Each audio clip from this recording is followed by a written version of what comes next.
The Deities of Kemet, a poetic lecture of divine principles Ra. He rises each dawn, the brilliance of creation itself. Ra is not a myth but a symbol of the living sun, the unending cycle of light that nourishes all. His presence marked the rhythm of life, order, and rebirth along the Nile. Amun, the hidden one, the unseen force within all things. Amun represented the mystery of existence, the breath behind form, the silence behind power.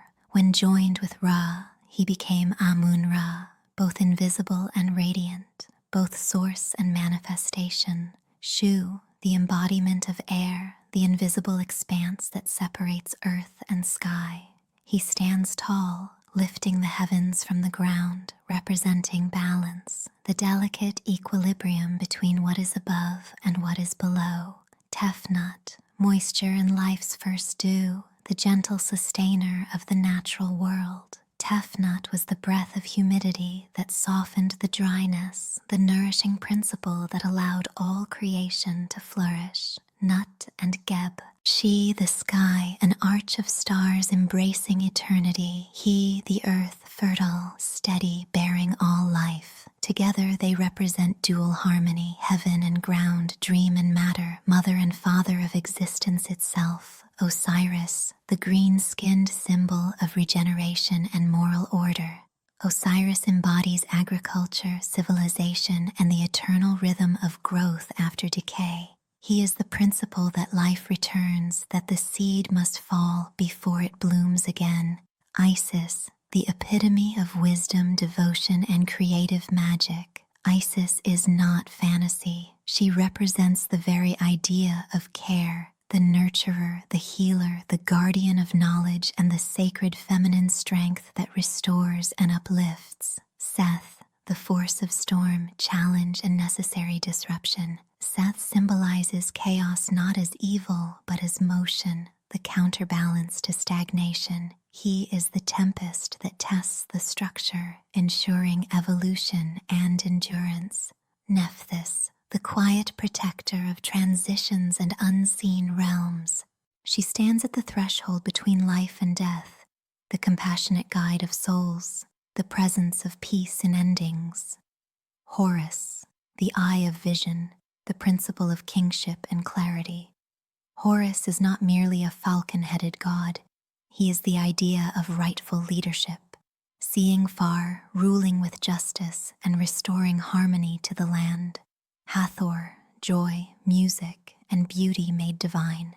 Hathor is the golden vibration of laughter, art, and love, a reminder that pleasure and grace are also sacred forces in creation. Anubis, the guardian of sacred transitions, master of rites and remembrance. Anubis represents the dignity of endings, the order in departure, the assurance that even in silence, life continues its sacred rhythm. Thoth, wisdom, writing, and the structure of thought.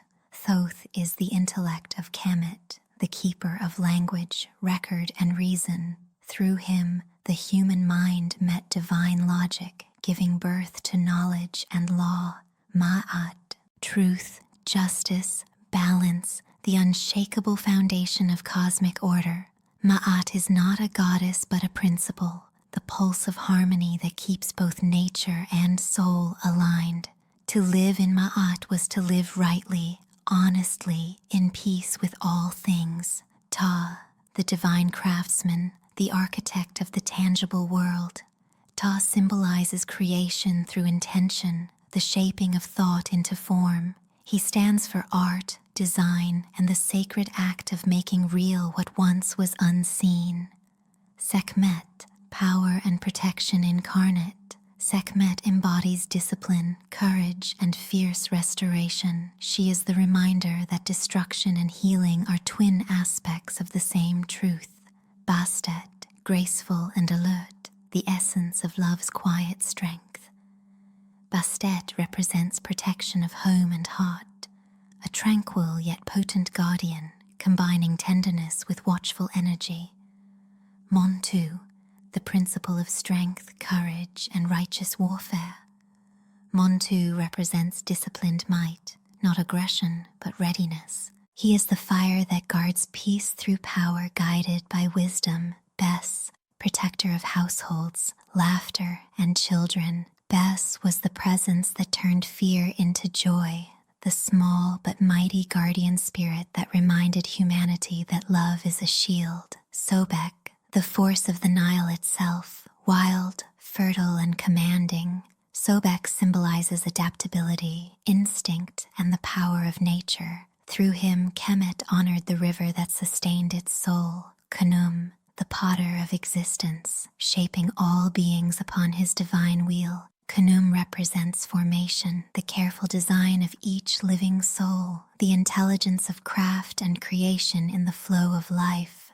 Heka, the principle of divine energy, the force that animates all existence. Heka is not mythic sorcery, but the concept of power in harmony, the life force that turns word to deed, will to reality, and thought to manifestation.